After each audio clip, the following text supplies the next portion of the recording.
La música está colmada de instrumentos, entre ellos el violonchelo, más llamado habitualmente cello. Su nombre en italiano significa cielo, y el cual tiene la característica especial de tamaño. Es grande casi comparado al tamaño de una persona. Pero hoy no soy yo el que va a seguir hablando sobre este instrumento, sino Juan.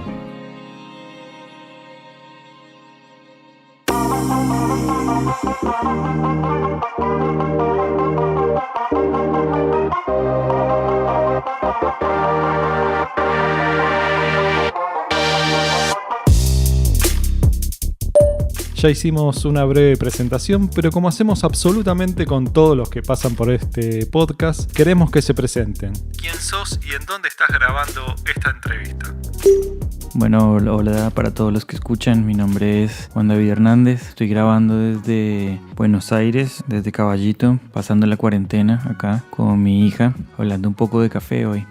Con las raíces colombianas, me intriga mucho saber cuáles son tus primeros recuerdos con el café, cuáles eran tus desayunos o meriendas de chico. Los primeros recuerdos que tengo del café, los primeros recuerdos que tengo con el café, sí, se remontan a mi casa. El café, digamos, como bebida y como cultura, es parte de mi familia. La familia de mi papá es de una zona cafetera, de Manizales. Mi abuela creció en el campo y bueno, tuvo siempre contacto con los cultivos y se tomaba al menos 4 cafés al día. O sea, se desayuna con café, a la media mañana también te tomas otro café, después del almuerzo tomas un café, a la tarde también, puede ser tipo 5 de la tarde, y a la noche, allá por ahí se usa comer más ligero, ¿sí? A la cena. Por ahí te comas tostado de queso y puede ser con un café con leche, ¿sí? No es la cena que se come acá en Argentina. Siempre estábamos con mi abuela, yo crecí con ella, mucho café, todos los días el aroma a café en la casa. Y por el lado de mi mamá, mi abuelo era productor de café.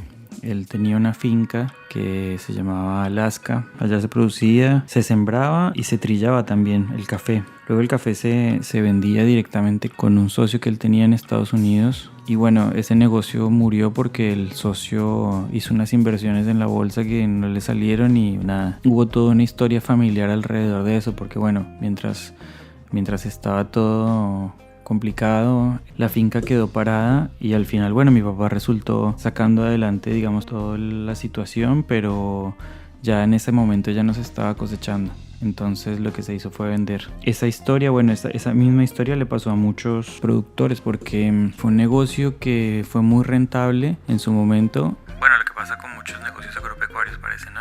Los intermediarios en las ciudades terminan, digamos, llevándose una gran parte y el productor siempre termina pagando cuando hay deuda o, digamos, no llevando las mismas ganancias. Eso pasa un poco también con la Asociación de Cafeteros en Colombia. No sé cómo está hoy, la verdad, pero sí sabía que se habían alejado un poco de los productores y terminó, bueno, siendo como más un negocio privado, pareciera. Por eso mismo, en Colombia muchas de las fincas, de las grandes haciendas cafeteras terminaron siendo hoy como hoteles, un tipo de turismo ecológico porque están, bueno, en medio de la montaña y te hacen recorridos por los cafetales. En la zona de Pereira, Armenia, está el Parque del Café. Vale la pena conocerlo, la verdad que toda la gente que conozco, yo fui hace mucho tiempo, pero toda la gente que he conocido, amigos que han ido en los últimos años, sí me dijeron que es muy, muy, muy lindo y la experiencia de estar en las haciendas, en medio de las montañas, ver el amanecer, el atardecer entre las montañas, es un lugar muy, muy, muy lindo.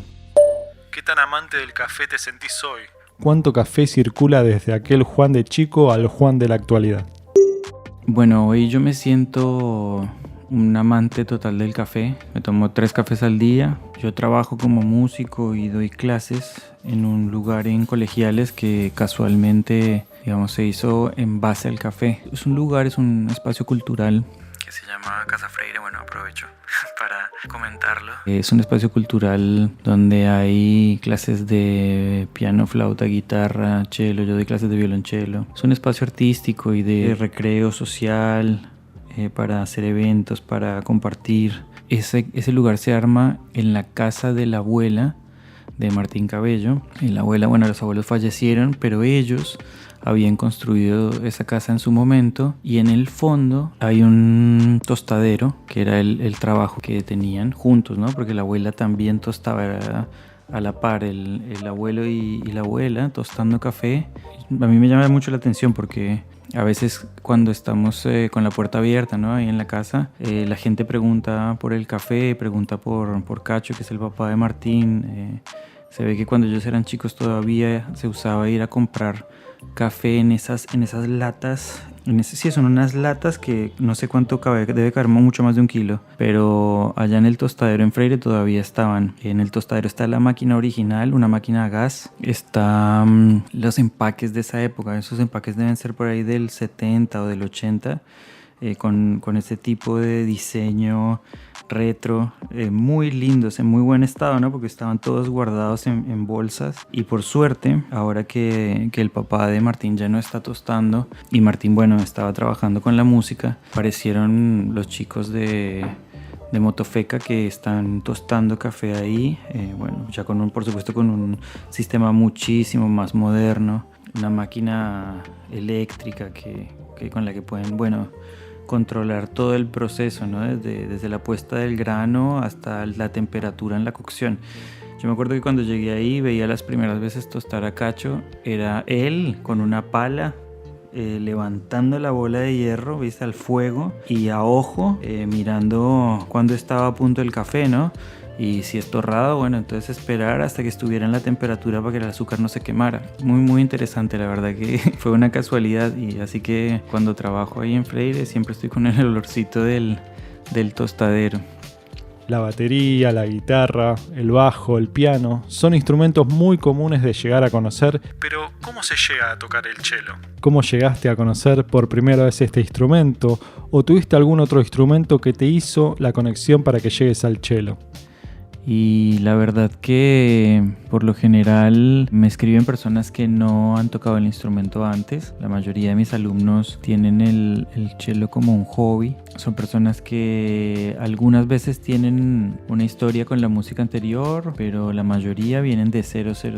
Y es interesante, ¿no? Es interesante cómo van descubriendo el mundo de la música a través del instrumento, porque es un instrumento que tiene, digamos, sus raíces en lo clásico, pero en los últimos 30, 40 años el cello ha ido, digamos, avanzando, pero con otros instrumentos en siglos fue avanzando muy, muy rápidamente hacia otros terrenos, porque es un instrumento para el cual no había tanto repertorio como solista, como por ejemplo el violín o el piano, ¿no? Entonces chelistas como Mislav Rostropovich, que viajaron por todo el mundo incentivando a nuevos compositores para que escribieran piezas para ellos, ¿no? Como el mismo Pablo Casals también, viajando, él mismo escribiendo música. Está la anécdota de Rostropovich, que cuando conoció a Piazzolla en París le encargó un tango, ¿no? Ahí está el gran tango. Es un instrumento que ha ido abriéndose camino desde diferentes lugares, no solo en la música clásica, sino también en la música popular. Por lo general, los chelistas no llegamos como primer instrumento. Por ahí es más fácil encontrar una guitarra a la mano en la casa, un piano, así sea desafinado. Son instrumentos más asequibles. Entonces, en general, los chelistas llegamos desde otros lugares a abordar el instrumento cuando ya decidimos estudiarlo de manera formal. Y entonces ya tenemos otras ideas. También eso me pasó mucho a mí. Yo empecé a estudiar música, digamos, formalmente a los 12 años. Tenía clases de guitarra clásica. Después empecé a estudiar percusión. Estudié batería hasta los 17 con muy buenos profesores en Bogotá. Cuando me recibí del colegio y empecé la universidad, me anoté en la carrera de música y empecé a estudiar con un baterista alemán buenísimo de jazz y estaba como en esa movida. Pero teníamos una clase, introducción instrumental se llamaba así. Era, digamos, de las primeras áreas de las clases de armonía y composición, que son las clases que te enseñan a escribir música, ¿no? Y en esas clases tuvimos la suerte de conocer maestros, de músicos que venían a la clase, se presentaban, bueno, como personas y también nos presentaban el instrumento y cómo ellos lo abordaban en su vida laboral y personal, ¿no? Cuando le tocó el turno al cello fue como amor a primera vista, digamos. Nada que hacer. Fue como venía en un ritmo de estudio fuerte con la batería, estaba muy, muy concentrado en esto, ya hacía varios años, pero no hubo caso. no hubo caso, fue amor y poco a poco empecé a dejar de preparar mis clases de la manera que lo hacía y para ese momento estaba estudiando en paralelo con un profe cubano y me dijo, ¿qué pasa que no estás estudiando? Y le dije, no, la verdad es que empecé a tocar el cello, es un instrumento que me llamó la atención y de la nada alguien se me acercó y me dijo, mira, ¿estás buscando un cello? Yo sé de alguien que vende un cello muy barato. Era un cello ruso que había estado en Cuba, no sé cómo llegó a Colombia, pero digamos era un cello que estaba destruido. Cuando yo lo llevé al luthier, ¿no? Cuando lo compré y lo llevé o sea, lo habré comprado en menos de $100. Y cuando lo llevé al luthier, me dijo el luthier como, este chelito, bueno, parece que lo hubiera arreglado un zapatero, ¿no? Estaba todo mal encolado, todo puesto unos parches así de mala manera, pero me dijo algo muy cierto, ¿no? Me dijo, este cello, si es ruso, imagínate, o sea, los rusos aprenden con estos chelos y alcanzan a sacar músicos como los que sacan, así que no depende del cello, me dijo, está bueno para aprender, cualquier instrumento está bueno para aprender, para empezar, digamos. Así que bueno, volviendo al tema, el profesor me estaba diciendo que porque no estaba estudiando y le dije, mira, empecé a tocar nuestro instrumento y me dijo, nada, bueno, ya para ese momento yo tenía 18, 19 años, me dijo, si quieres vivir de esto y quieres estar serio en la música, toma una decisión porque todo no se puede. Y en ese momento ya decidí dejar de tocar la batería y dedicarme al cello, enfrentándome, bueno, a una decisión importante porque la mayoría de mis compañeros chelistas llevaban al menos 10 años tocando el instrumento. O sea, ellos empiezan a tocar más o menos a los 6, 7, 8 años el cello. Cuando entran a la universidad ya tienen 10 años de experiencia. Y hay gente que también tiene una vida muy particular, porque cuando estás realmente en la música, tus fines de semana son conciertos, ensayos, viajes, ¿sí? Los chicos van con las orquestas de un lado a otro, se presentan en los pueblos, tienen conciertos en teatros, si tienen suerte tienen algunas giras más largas. Entonces ya tenían toda una historia en la música que yo realmente no tenía y por supuesto vino la preocupación, el miedo, la frustración, ver a chicos de 14 años tocando increíble. Ahí una vez uno de ellos, de estos que eran muy, muy buenos, muy genios, me dijo con una honestidad que realmente me marcó y dejé de estar preocupado. Me dijo, no te preocupes, cada quien tiene su camino.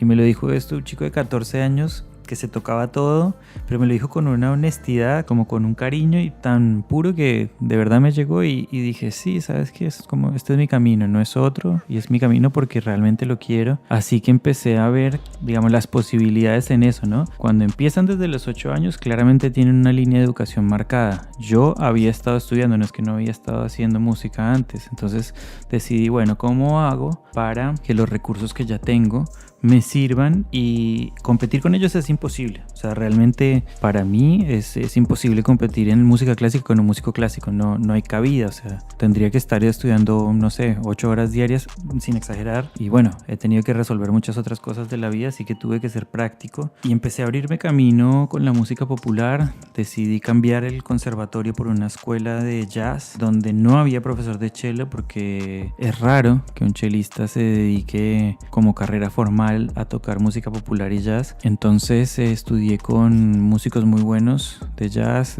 pianistas, guitarristas, contrabajistas que me iban contando ellos cómo abordan el instrumento, hasta que conocí a una violinista suiza, Sophie Lucy, que vive acá en Buenos Aires, y con ella, bueno, estuve un tiempo estudiando ya formalmente, digamos, la cuerda, como ella lo plantea desde el violín, que estudió con Didier Lockwood, un violinista de jazz en París, digamos, de las estrellas del jazz en el violín. Y bueno, me dejó buena información, pero la investigación siempre continúa, ¿no? De manera personal.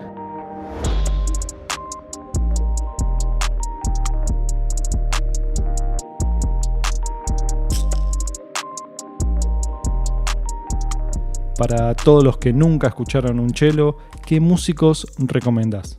Recomiendo para las personas que no han escuchado el cello que escuchen, por ejemplo, Dos Chelos, por ejemplo. Es una banda linda para las personas que realmente no conocen nada del cello, porque van a escuchar versiones de canciones que son familiares en un formato a veces acústico. O sea, les recomendaría eso, que empezaran a mirar las versiones acústicas para que empiecen a escuchar el timbre del instrumento, para que empiecen a identificarlo. En YouTube la verdad que hay cantidad de información, o sea, es una biblioteca bastante buena y hay muchas propuestas de álbumes, de versiones con cello y piano, por ejemplo, ¿no? Y hay chelistas muy buenos grabando algunos covers. O sea, yo les recomiendo esto para personas que no conocen el instrumento, que no saben qué es un cello, ¿sí? Que dicen, no, el cello, pero ¿cuál es ese? El grandote. Sí, eso que pasa a veces, ¿no?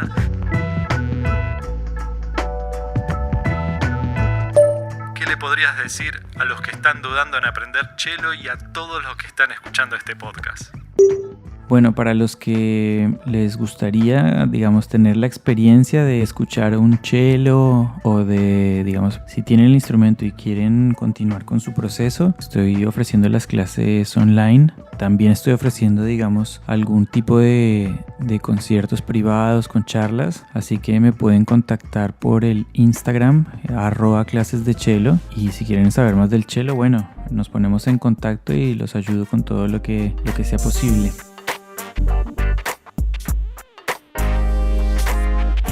Bueno, Guille, muchísimas gracias por la entrevista. Espero que todos estén bien en sus casas y salud con café.